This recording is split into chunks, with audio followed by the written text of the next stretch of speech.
चिन्ता सन्तानहन्तारो यत्पादाम्बुजरेणव श्रियाणान्तान्निजाचार्यान् प्रणमामि मुहुर्मुहुः यदनुग्रहतो जन्तुः सर्वदुःखातिगो भवेत् तमहं सर्वदा वन्दे श्रीमद्वल्लभनन्दनम् अज्ञानतिमिरान्धस्य ज्ञानाञ्जनशलाकया चक्षुरुन्मीलितं येन तस्मै श्रीगुरवे नमः।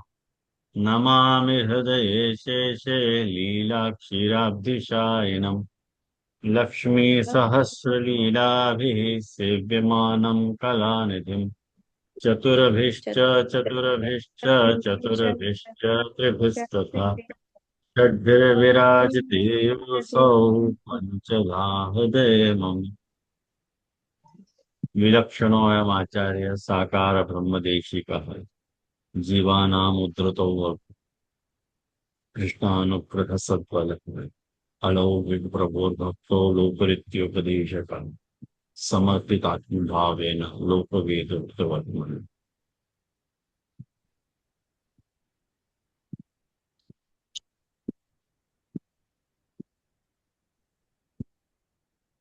ધન્યવાદ. પ્રણામ જયસુ. હા,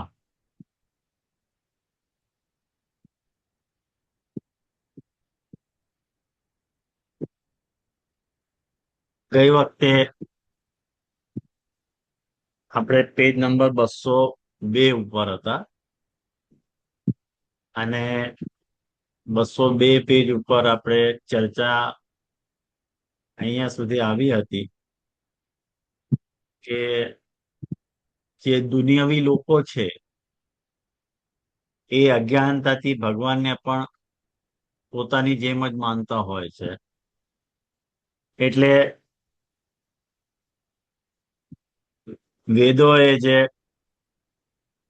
નિષેધાત્મક વચન કહ્યા છે એ ટોટલી ઉચિત જ છે, આવશ્યક છે અને તાર્કિક છે બધું. અને એ જ અહીંયા લાલુ ભટ્ટજીનું પરમ આશય છે. એ ઉપરના પેસેજમાં સિદ્ધાંતે તું, એ જે ઉપરવાળો જે પેસેજ છે એ પેસેજમાં એક તૈત્રીય ઉપનિષદની એક શ્રુતિ આવેલી છે. અસન્નેવ સ ભવતિ અસદ બ્રહ્મેતિ વેદ ચેત અસ્તિ બ્રહ્મેતિ ચેદ વેદ સંતમે નંતતો વિદુરિતિ. આ બહુ ફેન્ટાસ્ટિક અને બહુ ઇમ્પોર્ટન્ટ શ્રુતિ છે આપણા પુષ્ટિમાર્ગીઓ માટે, એટલે આપણા શુદ્ધાદ્વૈતીઓ માટે, અને દરેક વખતે કોટ કરવામાં આવતી હોય છે. અને આ શ્રુતિથી આપણે આપણો સિદ્ધાંત પ્રતિપાદિત કરીએ છીએ દર વખતે. અને આ શ્રુતિનો આશય શું છે, આ શ્રુતિના વચન શું કહેવા માંગે છે એ ધ્યાનથી જોવાનો પ્રયાસ કરો. અસન્નેવ સંભવતી રાજ એટલે ફોકસમાં લ્યો તો અહીંયા. કોણ છે? बीना કોણ बेन है। બોલ્યો? बीना बेन है।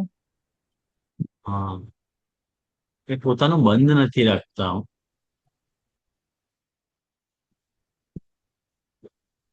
અસન્નેવ સંભવતી, અસન્નેવ એ વ્યક્તિ સ્વયં અસત જ થઈ જાય છે. અસત બ્રહ્મેથી વેદ છે. જે આ વાત માને છે કે બ્રહ્મ અસત છે. અસ્તિ બ્રહ્મેતિ ચેદ વેદ, યદિ એ જાણતો હોય કે બ્રહ્મ છે તો એ જ્ઞાની જન વ્યક્તિને પણ સત માની. આનો આશય શું? જેવી રીતે હું અહીંયા ધરતી પર ઉભેલો છું, અહીંયા જમીન ઉપર બેસેલો છું, અને હું નકારું કે આ જમીન નથી. પોસિબલ છે? આ જમીન નથી તો હું એ નથી. જેની સત્તા ઉપર, જેના આધાર ઉપર હું બેઠેલો છું, એને હું જો નકારતો હું તો હું જ નથી પાછો, કારણ કે હું એમાંથી જ ઉદ્ભવેલો છું. એટલે આપણે બ્રહ્મમાંથી નીકળી રહ્યા છીએ આપણો જે અસ્તિત્વ છે બ્રહ્મ છે તો આપણે છીએ. જેવી રીતે હું મુંબઈમાં રહેતો હોઉં અને હું ડિનાય કરું કે હિન્દુસ્તાનમાં નથી રહેતો, તો એ વાત પછી ખોટી કહેવાશે ને. તો એ વાત તમારે દિમાગમાં રાખવી જોઈએ કે જ્યારે આપણે બ્રહ્મને નકારીએ છીએ કે બ્રહ્મ નથી, બ્રહ્મનો અભાવ છે, તો આ વાત પોતાની મેળે ગલત સિદ્ધ થઈ જાય છે કે ભાઈ તારો ભાવ છે, તારો એ પછી અભાવ થઈ જાય. ખ્યાલ ને? એટલે ગ્રંથની સાથે આ શ્લોકની સંગતિ, આ લાલુ ભટ્ટજીએ આ શ્લોકનો પ્રયોગ અદ્વૈતવાદીઓ ઉપર સૌથી મોટો શાસ્ત્રીય પ્રહાર કરવા માટે આપ્યો છે. યાદ કરો, 201 ઉપર, પેજ નંબર 201 ઉપર વિવાદ કઈ વાતનો હતો? વિવાદ આ વાતનો હતો કે માયાવાદી કહી રહ્યા હતા કે વેદોમાં જ્યાં ભગવાનને અસ્થૂલ કહેવામાં આવ્યું છે એનો અર્થ છે ભગવાનમાં કેવલ ગુણોનો અભાવ છે, એમ માયાવાદીઓ કહી રહ્યા હતા. આના ઉત્તરમાં લાલુ ભટ્ટજીએ સમજાવ્યું આપણને કે પરબ્રહ્મનો એક ભાવ પદાર્થ, બ્રહ્મ એક ભાવ પદાર્થ છે.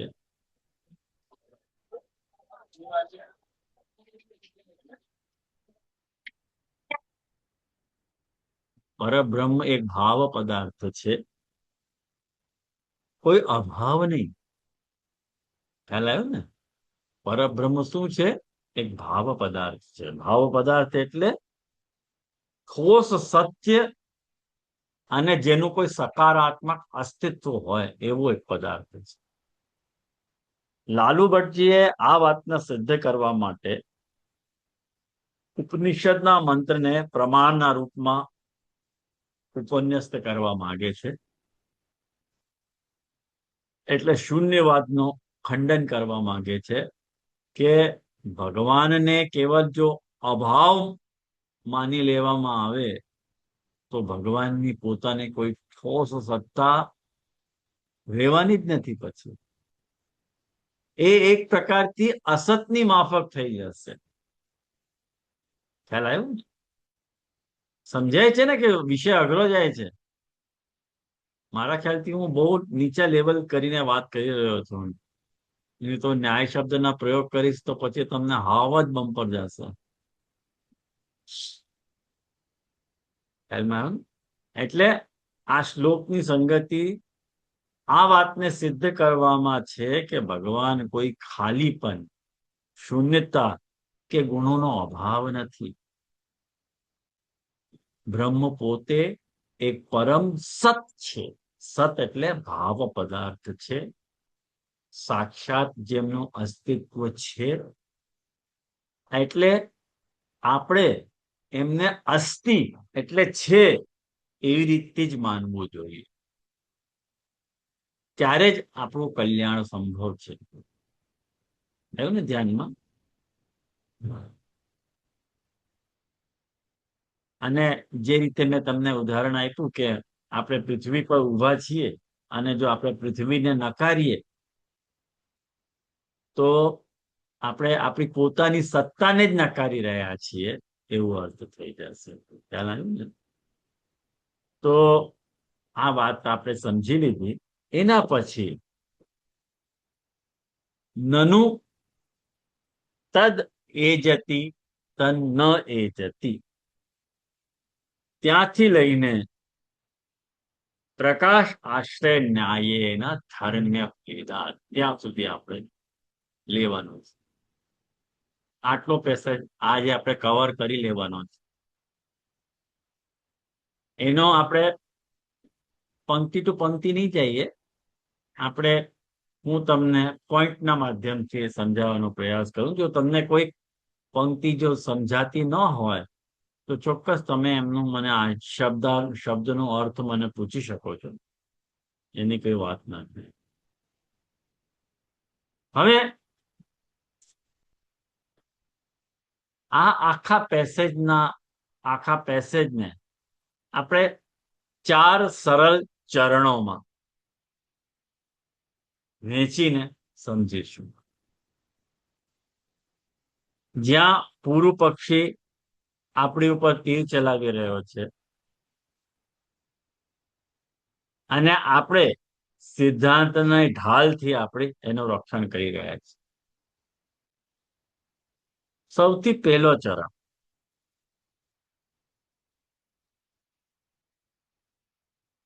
જ્યારે આપણે બ્રહ્મને મૂર્તિ કહીએ, મૂર્ત એટલે આ મૂર્તિની વાત નથી. સૌથી પહેલા તો ધ્યાનથી સમજો, મૂર્તિ એટલે આપણે જેની સેવા કરી રહ્યા છીએ એ મૂર્તિની વાત નથી કરી રહ્યા. જ્યારે આપણે કહીએ છીએ કે ઈ છે એટલે ભાવ પદાર્થો, ઈ છે, એનું અસ્તિત્વ છે, તો એ મૂર્ત છે, એટલે જે સાકાર છે. સમજાયું? કારણ કે જો સાકાર ના હોય, નિરાકાર હોય, તો આપણે છે કેવી રીતે કહી શકીએ? જો કે આપણે કહી શકીએ, ન કહી શકીએ એવું નથી, પણ એક સમજવા માટે કહી રહ્યો છું. દાખલા તરીકે હું તમને કહું કે કોઈ વસ્તુ દેખાતી ન હોય અને છતાંય હોય, એવી કોઈ વસ્તુનું ઉદાહરણ તમે આપી શકો મને? કોઈ વસ્તુ, હવા. હવા, હવા, ફાઇન.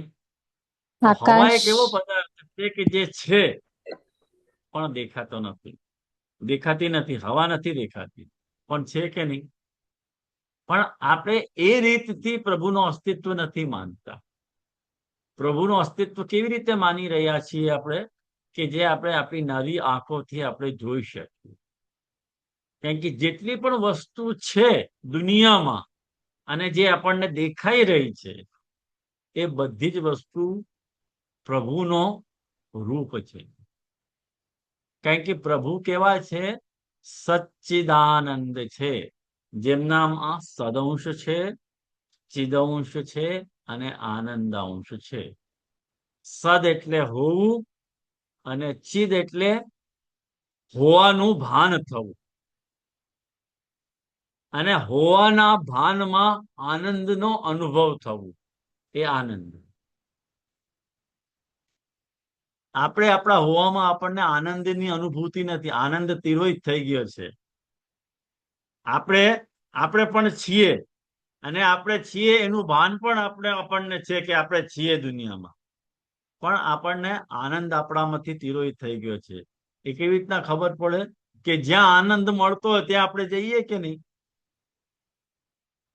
એ ભલે ચાહે વૈષયિક આનંદ હોય, ભજનાનંદ હોય કે મુક્તાનંદ હોય કે વિષયાનંદ હોય, કોઈ પણ આનંદ હોય, એ આનંદ તરફ આપણે પ્રયાણ કરતા હોઈએ, એની નિશાની છે કે આપણામાં આનંદ નથી. જો હોત તો આપણે એની પાછળ જાત નહીં.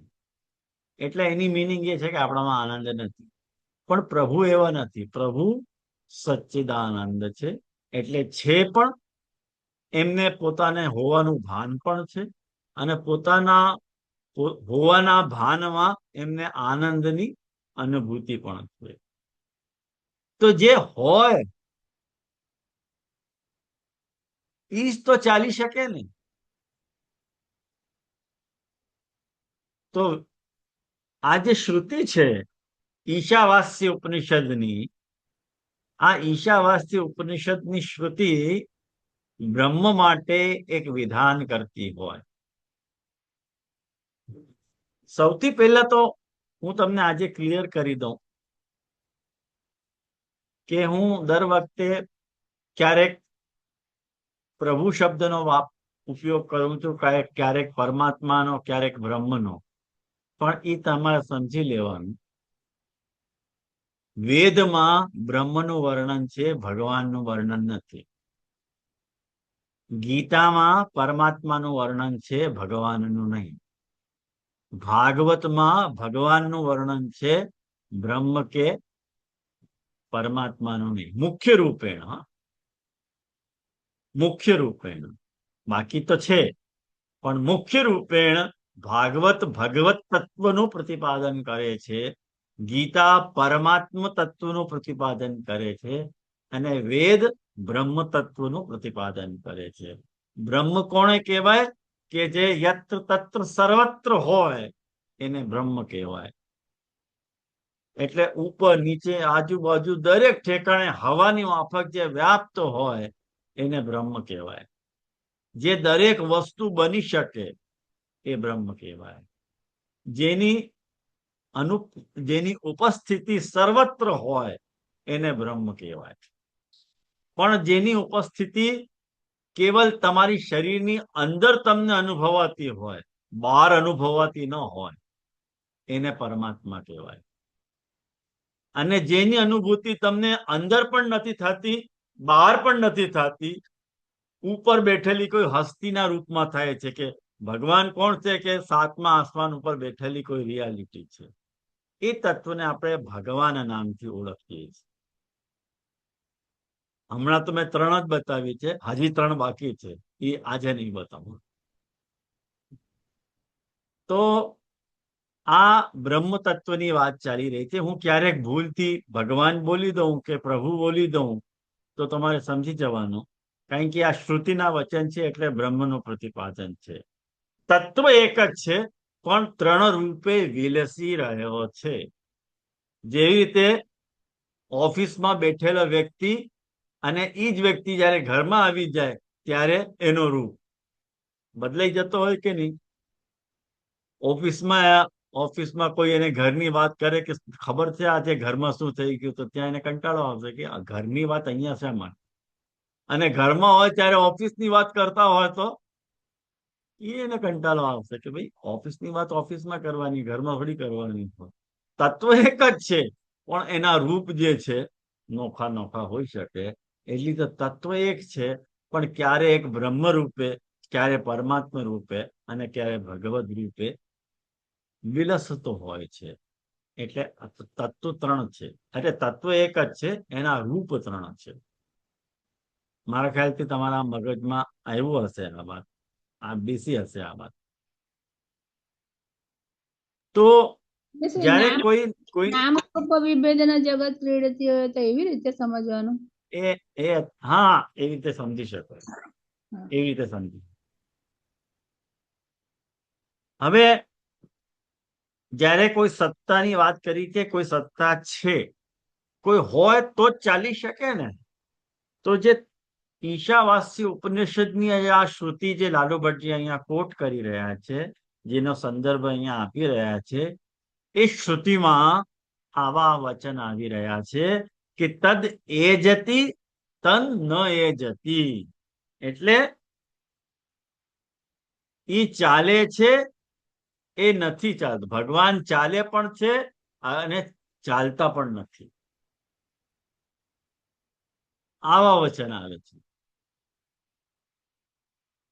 હવે એને આ વાત કેવી રીતે સમજી શકાય? એ ચાલે પણ છે અને નથી પણ ચાલતા. તો આ જે પૂર્વ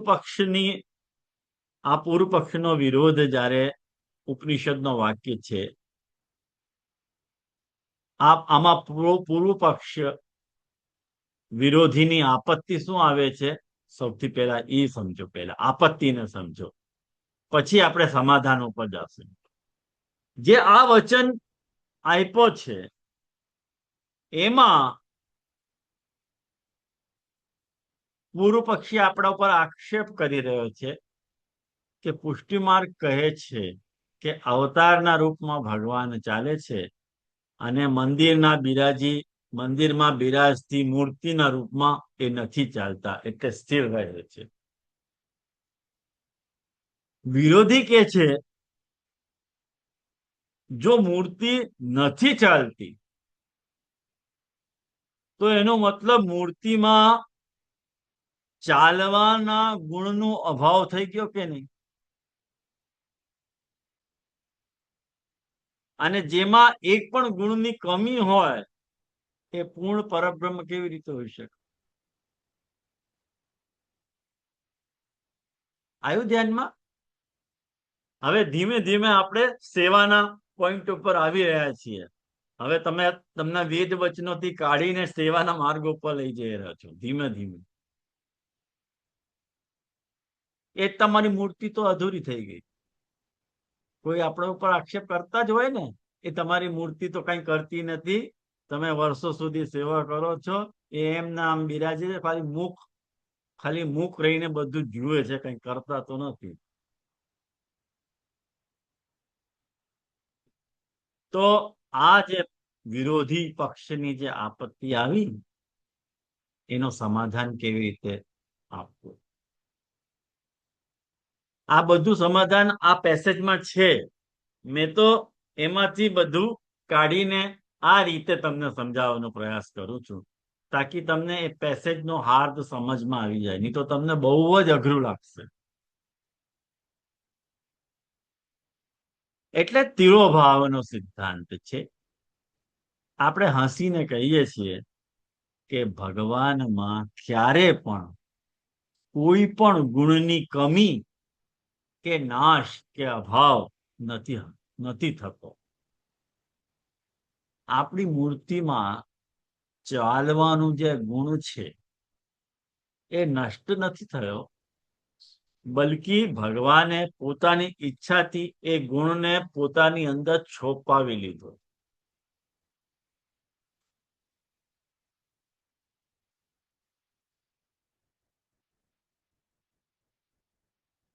તમને મજેદાર એક દાખલો આપું છું. એક વખત ટ્રેનમાં અમે જઈ રહ્યા હતા,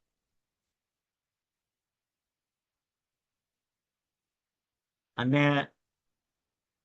સામે કોઈ મિલિટરીનો ઓફિસર હતો ગાડીમાં, ટ્રેનમાં, સેકન્ડ એસી કોચમાં.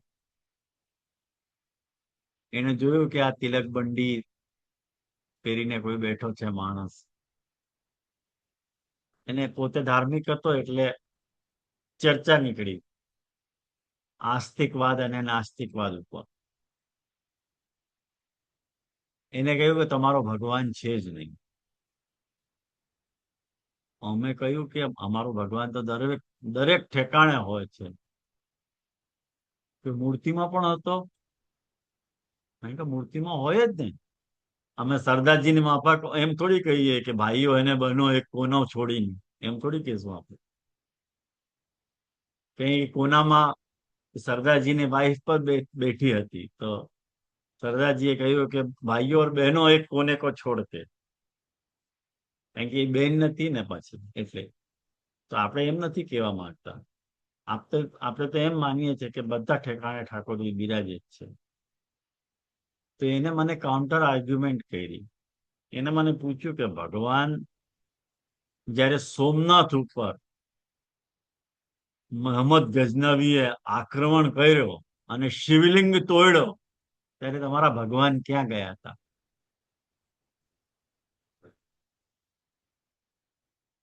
ભગવાન બિરાજે છે કે નહીં શિવલિંગમાં? આ બિરાજે છે ને. એ ત્યારે ક્યાં ગયા હતા? એનો મતલબ નથી બિરાજતા. મેં કહ્યું હજી તમે ભૂલ કરો છો શાસ્ત્રને સમજવા. કેવી રીતે ભૂલ? એમાં શું છે? સ્પષ્ટ તો દેખાઈ રહ્યો છે. મેં કે તમે અમારા પ્રભુની સામર્થ્યને ઓછી આંકી રહ્યા છો. ત્યારે અમારા જે શિવજી હતા એ લિંગ છોડીને તલવારમાં બિરાજી ગયા હતા. કારણ કે શિવજીનો એક સ્વરૂપ રુદ્રનો છે કે નહીં, સંહારનો છે કે નહીં? રુદ્રલીલા ઠાકોરજીને રૂપ પરિવર્તન કરવામાં કઈ વાંધો, કઈ વાર લાગે? શિવલિંગમાંથી તિરોહિત થઈને તલવારમાં આવિર્ભૂત થયા છે. આ આવિર્ભાવ તિરોભાવનો સિદ્ધાંત છે. તમને બહુ અઘરું લાગે, તમે ન જઈ શકો. તમે તમારું રૂપ પરિવર્તનમાં કરી શકો, પણ ઠાકોરજી ઈચ્છે તો કરી શકે કે નહીં? તો પછી એ કઈ બોલ્યો નહીં. પછી મારાથી બોલ્યો જ નહીં. આખી ટ્રેનમાં બોલ્યો જ નહીં. ચૂપચાપ સુઈ ગયો જઈને. ભલે ને સૂતો, આપણે ક્યાં. તો કહેવાની વાત શું છે કે આ આવિર્ભાવ તિરોભાવનો એટલે આપણે કોઈ પણ વસ્તુનો અભાવ કે નાશ નથી માનવો. દાખલા તરીકે હું તમને આગળ કરું અને આ કાગળની પાછળ શું છે તમને ખબર છે? અને આને હટાવો તો તમને ખબર પડશે કે આ મોબાઈલ છે. બરોબર? તો જ્યારે હું તમને આવી રીતે દેખાડી રહ્યો છું ત્યારે મોબાઈલનો તિરોભાવ છે, અને આવી રીતે દેખાડી રહ્યો છું તો મોબાઈલનો આવિર્ભાવ છે. કોઈ પણ વસ્તુ નથી એવું છે જ નહીં, પણ ખાલી આપણે નથી જોઈ શકતા, આપણી સામે એ વસ્તુ પ્રકટ નથી એટલે આપણે કહીએ તિરોભાવ છે. નાશ નથી માનતા. સામેવાળા આર્ગ્યુમેન્ટ શું આપે છે કે ઘડો છે કે નહીં, ઘડાને ફોડી દઈએ. હવે ઘડો ક્યાં ગયો છે? નાશ થઈ ગયો કે નહીં?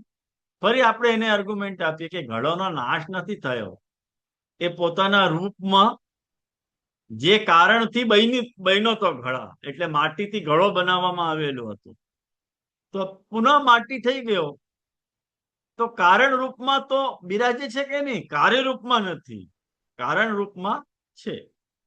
એટલે આવિર્ભાવ તિરોભાવનો સિદ્ધાંત. ઘડો બનાવી દીધો, આવિર્ભૂત થઈ ગયો, તોડી દીધો, તિરોભૂત થઈ ગયો. આ સિદ્ધાંતને આપણે માનીએ. ધ્યાનમાં આવ્યું?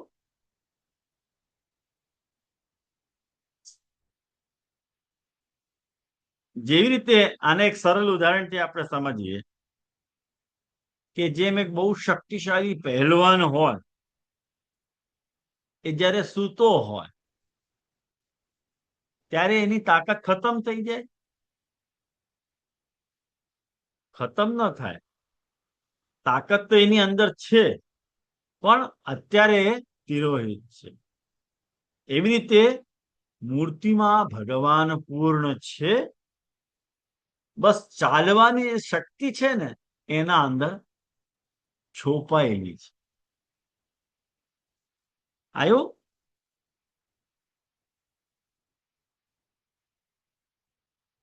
હવે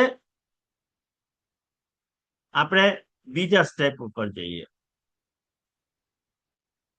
કયો બીજો સ્ટેપ?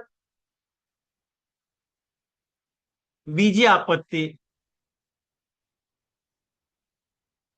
એ જે પ્રતિપક્ષી છે, પૂર્વ પક્ષી બીજી આપત્તિ ઉઠાવી રહ્યો છે, તો એ સામે આપણને આર્ગ્યુમેન્ટ, ક્રોસ આર્ગ્યુમેન્ટ કરે છે કે ચલો ધારી લીધું, માની લીધું કે મૂર્તિમાં ચાલવાની જે શક્તિ છે એ તિરોહિત હોય છે, એટલે છોપાયેલી હોય છે.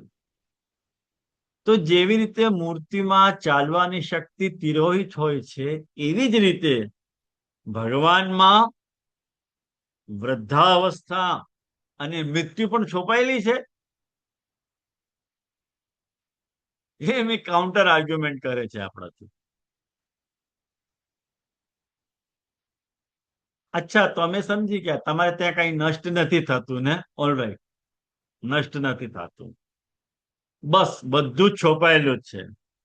તો ફરી વેદમાં જે કહેવામાં આવેલું છે કે ભગવાનમાં વૃદ્ધાવસ્થા નથી, ભગવાનમાં રોગ નથી, ભગવાનમાં મૃત્યુ નથી, તો આનું મતલબ એ છે કે ભગવાનની અંદર વૃદ્ધાવસ્થા અને મોત છુપાયેલી છે. આપણને નથી દેખાતી પણ છે ખરી.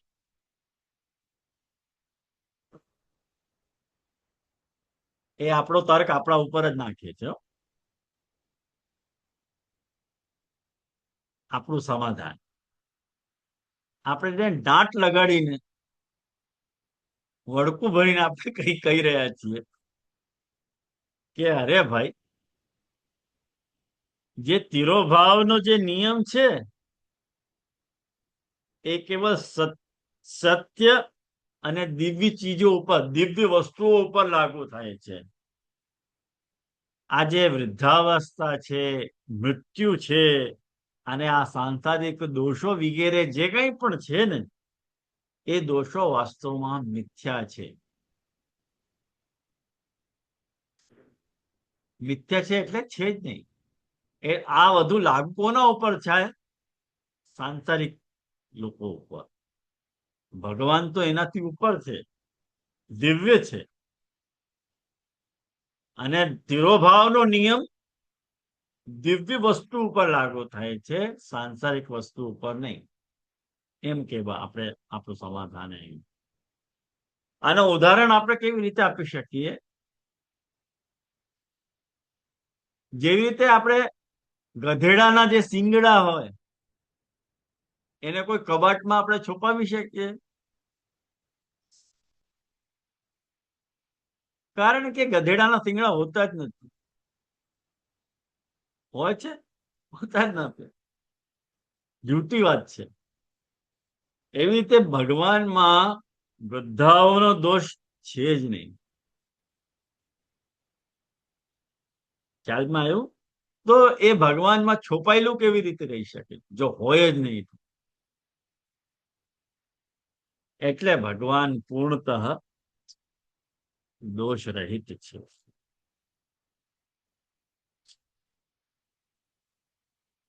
જી દંડવત પ્રણામ. અ, પ્રશ્ન પૂછું? અહીંયા મને એક પ્રશ્ન થાય છે કે આપણામાં આવિર્ભાવની તિરોભાવની વાત કરી તો આપણામાં જે અવિદ્યા જે છે તે તિરોભાવ થઈ જાય અને જે વિદ્યા છે તેનો આવિર્ભાવ થાય તો પછી પ્રભુનું આપણને મૂળ સ્વરૂપ દેખાય, રાઈટ? તો આજ દેહ ને આજ ઇન્દ્રિયથી પોસિબલ છે કે પ્રભુનું આપણને એટલે કે સ્વરૂપ જાણી શકાય? તો પછી એ પ્રભુ તરફથી પહેલ થશે કે પછી આપણા તરફથી એ પ્રયાસ થશે? દંડવત પ્રણામ. જે એ કન્ફ્યુઝન રહે છે, ખબર નથી પડતી. એટલે ફરીથી બોલો. એટલે આપણામાં અવિદ્યા જે છે એ તિરોભાવ થઈ જાય અને વિદ્યાનો આવિર્ભાવ થાય તો પ્રભુનું મૂળ સ્વરૂપ આપણને દેખાય. તો આપણને આજ દેહ આજ ઇન્દ્રિયથી આ જન્મમાં જે પ્રભુનું સ્વરૂપ જે જોવું છે તો એ કે રીતે એ પ્રોસિજર પર તરફ જઈ શકાય? તો એ પ્રભુ તરફથી પહેલ થશે કે પછી આપણા પ્રયાસથી થશે? એ મેથડ હોય છે કઈ રીતનું ખબર નથી પડતી, એટલે પૂછ્યું છે. જે કન્ફ્યુઝન. એવું છે પિંકીબેન કે આ જે વાત છે ને કે આપણામાં વિદ્યાનો આવિર્ભાવ એ આપણા સામર્થ્યથી થતો નથી. આપણે તો કેવલ પુરુષાર્થ કરવાનો હોય અને થશે કે નહીં થાય એનો નિર્ણય પ્રભુ કરે છે. આપણે કરી નથી શકતા. એનો મતલબ આ નથી થતું કે આપણે પુરુષાર્થ કરવો ન જોઈએ. કારણ કે આપણે એ વાતને માનીએ છીએ કે ભગવદ ઈચ્છા વગર એક પત્તો પણ હલતો નથી. એ વાતને માનીએ છીએ આપણે. જયારે આ વાતને માનો તો એમ કેમ માની શકાય કે આપણે પ્રયાસ કરીએ અને પ્રભુની કૃપા આપણે પ્રકટ થઈ જાય? ઇદમિચ્છતાએ આપણે નિશ્ચિત રૂપથી કાંઈ પણ વિધાન ના કરી શકીએ. આપણા હાથમાં કાંઈ જ નથી. કારણ કે આપણે કોઈ પણ વિધાન કરીશું તો પ્રભુ એના આશ્રિત થઈ ગયા અને જયારે પ્રભુ આશ્રિત થઈ ગયા તો પ્રભુનો જે સ્વાતંત્ર્ય છે એ નષ્ટ થઈ ગયું. આજ વાત તો ભક્તિ અંશમાં આવી હતી ને કે પ્રભુ મંત્રના આધીન છે. જો મંત્રના આધીન હોય, આ મંત્ર જાપ કરવાથી જો પ્રભુ મળી જતા હોય તો મંત્ર મોટો થયો કે નહીં થયો? આપણા પુરુષાર્થ કરવાથી આ બધું મળી જતું હોય તો આપણો પુરુષાર્થ મોટો થયો કે ન થયો? પુરુષાર્થ આપણે કરીએ પણ ઈચ્છા ભગવદ ઈચ્છા એમાં કાર્ય કરે. પણ આપણો કોઈ પુરુષાર્થ એવો પુરુષાર્થ ન હોવો જોઈએ એકદમ માઈ કાંગલા જેવો પુરુષાર્થ. વ્યવસ્થિત પુરુષાર્થ, જે પુરુષાર્થને પુરુષાર્થ કહી શકાય એવો પુરુષાર્થ હોવો જોઈએ. તમે પુરુષાર્થ કરો અને એને પુરુષાર્થ આપણે બિરદાવી પણ ન શકીએ કે પુરુષાર્થ છે કે નહીં, એમાં જ આપણને શંકા થઈ જાય તો પછી એ પુરુષાર્થ નથી.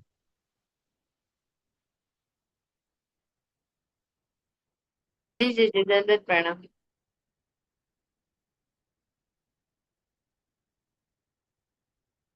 હવે ત્રીજા ચરણમાં આપણે જઈએ. ત્રીજા ચરણમાં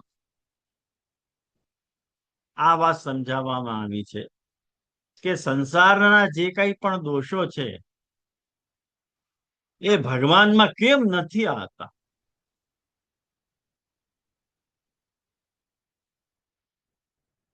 હવે પિંકીબેન તમારા પ્રશ્ન ઉપર જ આવી રહ્યો છે આ શંકા ત્યાં જ જઈ રહી છે. જુઓ,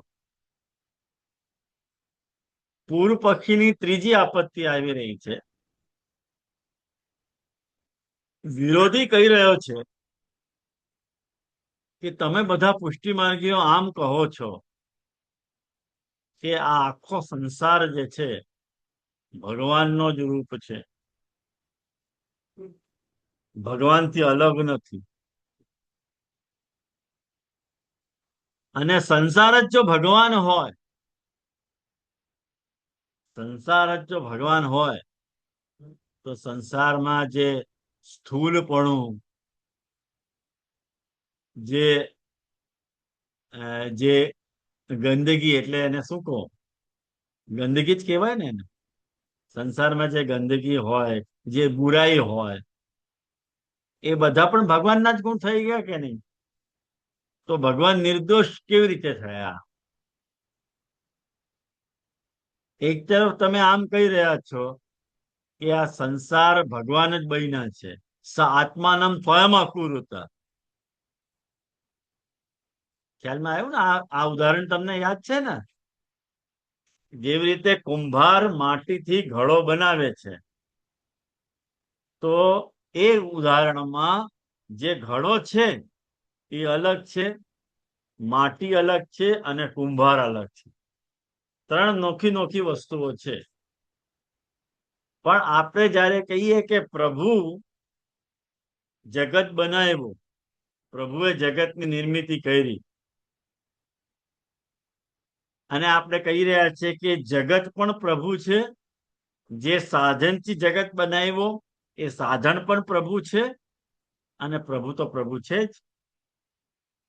તો જ્યારે જગત ન થઈને ભગવદ રૂપ હોય,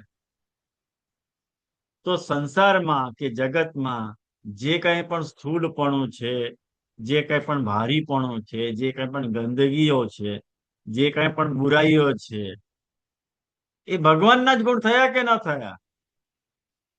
તો ભગવાન નિર્દોષ કેવી રીતે થઈ શકે? આ આપત્તિ આવી રહી છે.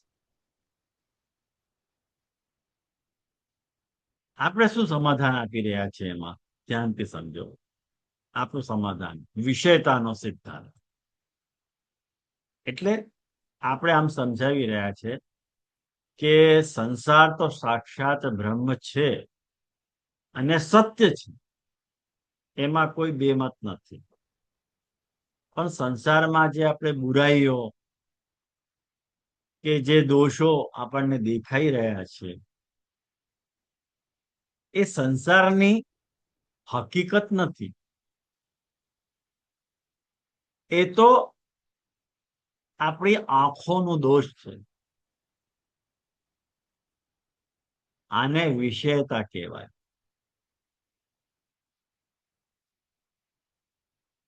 ખ્યાલમાં આવ્યું ને?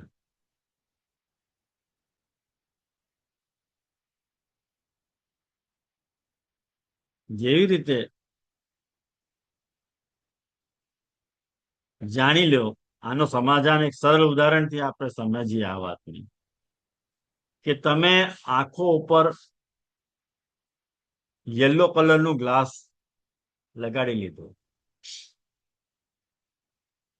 હવે તમને સામેની દીવાર પણ પેલી યલો દેખાશે.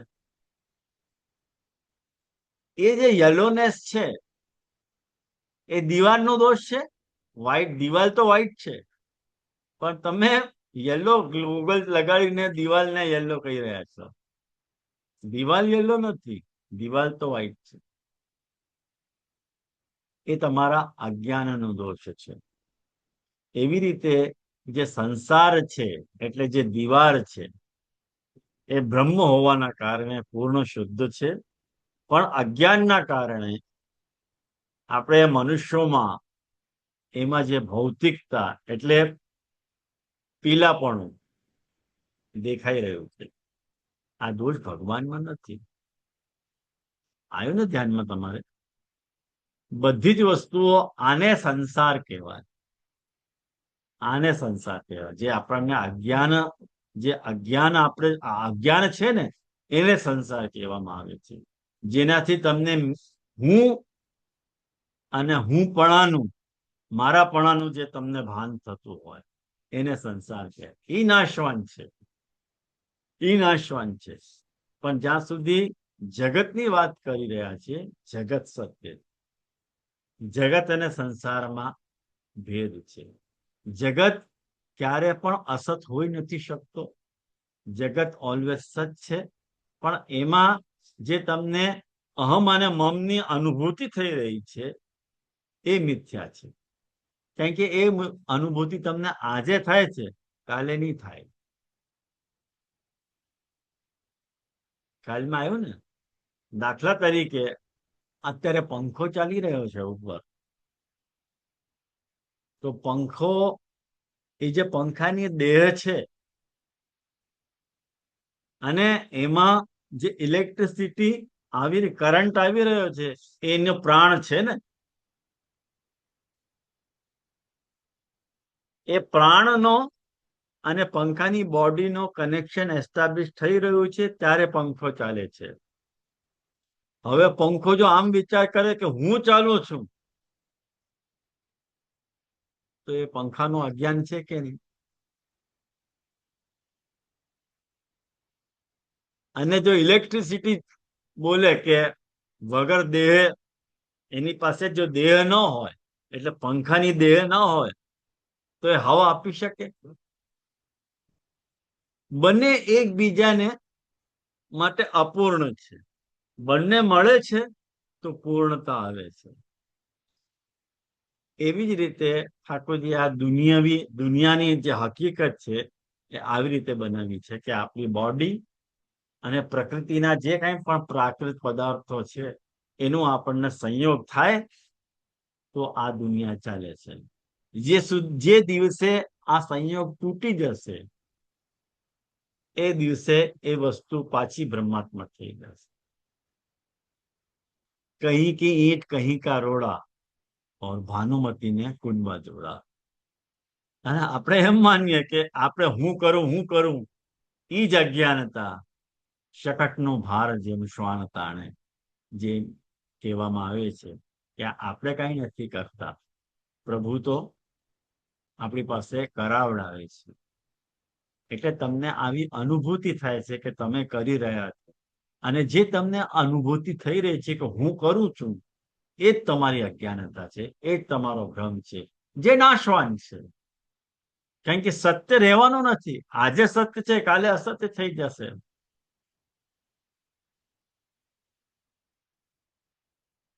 जो कहते थे कल तक संभलना संभलना, वही लड़खड़ाया सवेरे सवेरे.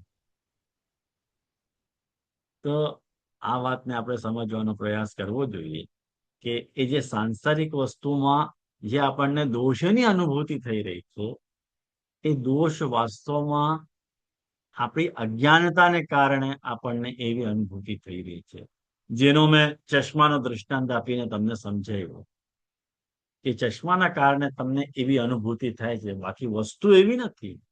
વસ્તુ શુદ્ધ છે, બ્રહ્માત્મક છે. ખ્યાલમાં આવ્યું તમને?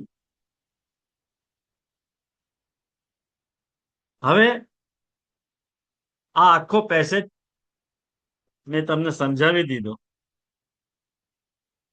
હવે પ્રકાશ આશ્રય વાળી વાત રહી ગઈ છે. આમાં આટલી વાત તમને સમજાવી ને, એમાં આખો પેસેજ મેં કવર કરી લીધો છે. એ તમને પંક્તિઓમાં ન ફસાવતા તમને એમાંથી બહાર મેં કાઢી લીધા અને સીધી તમને ક્રીમ આપી દીધું હાથમાં. હવે ચોથો અને અંતિમ ચરણ આપણે જોઈ લઈએ. પ્રકાશ આશ્રય ન્યાય. બહુ પ્રસિદ્ધ આ ન્યાય છે.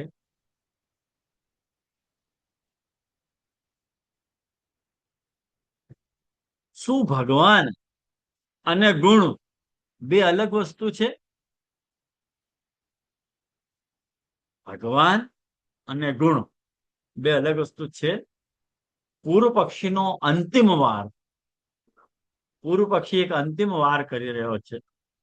વિરોધી જે છે ને, એકદમ હાવ કંટાળીને આપણા ઉપર આક્ષેપ કરે છે અરે ભાઈ ચાલો ને માની લીધું કે ભગવાનમાં આનંદ, શક્તિ અને તિરોભાવ જેવા દિવ્ય ગુણો ભગવાન પાસે છે, માની લીધું.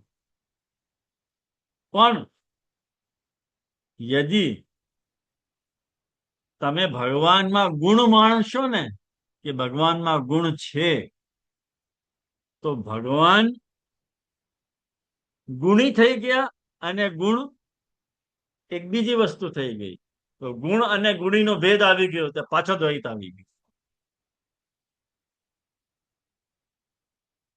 વાત આવી ધ્યાનમાં? પૂર્વ પક્ષ આવ્યો ધ્યાનમાં? दंडोत प्रणाम जी नहीं समझा ये वाला थोड़ा हिंदी में पूरा श्रेष्ठ. जब पूर्व पक्षी ने ये- आश्रय कियो, हाँ. पूर्व पक्षी ये बात पूछ रहे अपन सु कि क्या गुण और भगवान अलग अलग वस्तुएं हैं? ये वाकी शंका को मुख्य आधार है. तो वाकू प्रश्न बना के कैसे पूछ रहे हो है? बौखला के विरोधी जो है वो बौखला के पूछ रहे हो अपने से कि भगवान में, चलो हमने मान लिया कि भगवान में आनंद है, भगवान में तिरुभाव जैसा गुण है, सब शक्ति प्रभु में मौजूद है. लेकिन यदि इन शक्तियों को तुम प्रभु को गुण मानोगे तो गुण को रहने के लिए तो कोई गुणी चाहिए कि नहीं? गुण गुणी में रहना है. तो गुण एक अलग वस्तु हो गई और गुणी एक अलग वस्तु हो गई. तो एक और मिलके दो हो गए, द्वैत हो गए. तो तुम्हारा तो अद्वैत है ना, सब एक है. अब वो कहां गयो? टूट गयो ना सिद्धांत. ऐसे पूर्व पक्षी आक्षेप कर रहे हो अपनी. आया ना ध्यान में? हाँ जी दंडोत प्रणाम. એમાં આપણે અચૂક સમાધાન આપણે આપી રહ્યા છીએ. આ બધી તમે નોંધ લઈ લેજો. આ બહુ ઇમ્પોર્ટન્ટ બધી વાતો છે આપણા શુદ્ધાદ્વૈતને સમજવાની. આ બધું જયારે હું એક્ઝામ લઈશ બધે આ બધી વસ્તુ તમને પૂછવાનો જ છું, યાદ રાખજો બધી વસ્તુ. આપણો અચૂક સમાધાન એમાં શું આપણે આપી રહ્યા છીએ? બ્રહ્મસૂત્રનો દૃષ્ટાંત લાલુ ભટ્ટજી આપી રહ્યા છે. બ્રહ્મસૂત્ર ખબર છે ને? કોને ખબર છે બ્રહ્મસૂત્રના વિષયમાં? મેં સર્વોત્તમજીની ક્લાસમાં એક વખત સમજાવેલો હતો, પણ એને તો 2 વર્ષ થઈ ગયા એટલે એવી અપેક્ષા ન રખાય કે એને યાદ હશે કરી. રૂપમભાઈ, જયશ્રીબેન, બ્રહ્મસૂત્ર એટલે કોઈને ખ્યાલ છે બ્રહ્મસૂત્ર શું છે? जी मैं बोलूं. હા બોલો ને. जो वेद व्यास जी ने सूत्र लिखे वो ब्रह्म सूत्र है. तो है क्या पर? हाँ, वो छोटे छोटे सूत्र है जो अल्प शब्दों में लिखे हुए हैं फाइन फाइन, बराबर है, वो बात सही है. और उस पे हाँ अणुभाष्य बोलो. लिखा है. जे हाँ वो बात सही ये है. अनुपात अनुभाष्य तो सूत्र के ऊपर कमेंट्री है. हाँ जी जी. हाँ हाँ बोलो राखीबेन, क्या बोल रहे थे? यही चीज है कि सूत्रात्मक रूप में वेद के छोटे छोटे सिद्धांत के इसमें उसकी समरी नहीं, टाइप नहीं. सिद्धांत. એક વખત ફરીથી સમજી લ્યો કે સૂત્ર કોને કહેવાય. જે જે વેદ વચનો છે ને, વેદવ્યાસજીએ 4 વેદ પ્રકટ કર્યા, ઋગ્વેદ, યજુર્વેદ, સામવેદ અને અથર્વવેદ. બરોબર? આ 4 વેદને આપણે ભણીએ તો આપણે બ્રહ્મના વિષયમાં જાણકારી થાય કે બ્રહ્મ શું છે, બ્રહ્મનો સ્વરૂપ શું, બ્રહ્મના કાર્ય શાશા, બ્રહ્મ કેવી રીતે પ્રકટ થાય છે, બ્રહ્મ કેવી રીતે જગતનું નિર્માણ કરે છે, આવું બધું. પણ આપણે વેદને વાંચવા જઈએ તો અપાર સમય લાગે, આપણે પાર જ ન પામી શકીએ. તો વેદવ્યાસજીએ શું કર્યું કે વેદના આશયને સમજવા માટે નાના નાના સૂત્રો બનાવી દીધા. અને એ સૂત્રો તમે વાંચી લો ને તો તમને પરબ્રહ્મનું જગતના બ્રહ્મના ગુણધર્મોનો તમને ખ્યાલ આવી જાય કે બ્રહ્મમાં કઈ કઈ ક્વોલિટી બિરાજે છે, બ્રહ્મનું સ્વરૂપ શું છે, બ્રહ્મના કાર્ય સાસા છે, એવું બધું હવે ધ્યાનમાં આવ્યું ને. એટલે આખો વેદ વાંચીએ એના કરતા આપણે સૂત્ર વાંચી લઈએ ને તો વેદનું તાત્પર્ય આપણે સમજી જઈએ કે વેદ શું કહેવા માંગે. એને સૂત્ર કહેવાય. તો આ બ્રહ્મસૂત્રમાં વેદવ્યાસજીએ બહુ એક સરસ સૂત્ર, એટલે બ્રહ્મસૂત્ર છે ને એ 4 અધ્યાયનો છે અને એક એક અધ્યાયના 4 પાદ છે. પ્રમાણ, પ્રમેય, સાધન, ફલ. તો 4 4 16. એટલે આટલું તમે વાંચી લો ને તો બ્રહ્મનું વેદનો આશય તમને સમજમાં આવી જાય. તો 3જા અધ્યાયમાં આ આપણે સમાધાન આપી રહ્યા છીએ કે સૂર્ય અને સૂર્યનો જે પ્રકાશ, આપણે એનાથી પૂર્વ પક્ષીથી કાઉન્ટર ક્વેશ્ચન કરી રહ્યા છે કે તમે અમને આમ પૂછી રહ્યા છો કે ભગવાન અને ભગવાનના ગુણ શું અલગ અલગ વસ્તુ છે? અને જો અલગ હોય તો 2 વસ્તુ થઈ ગઈ. 2 વસ્તુ થઈ ગઈ તો દ્વૈત આવી ગયું. દ્વૈત આવી ગયું તો તમારો અદ્વૈત સિદ્ધાંત તૂટી ગયો. એના સમાધાનમાં આપણે આ સમાધાન આપી રહ્યા છીએ કે પ્રકાશ આશ્રય ન્યાયને સમજો. કે શું તમે સૂર્યમાંથી પ્રકાશને કાપીને અલગ કરી શકો?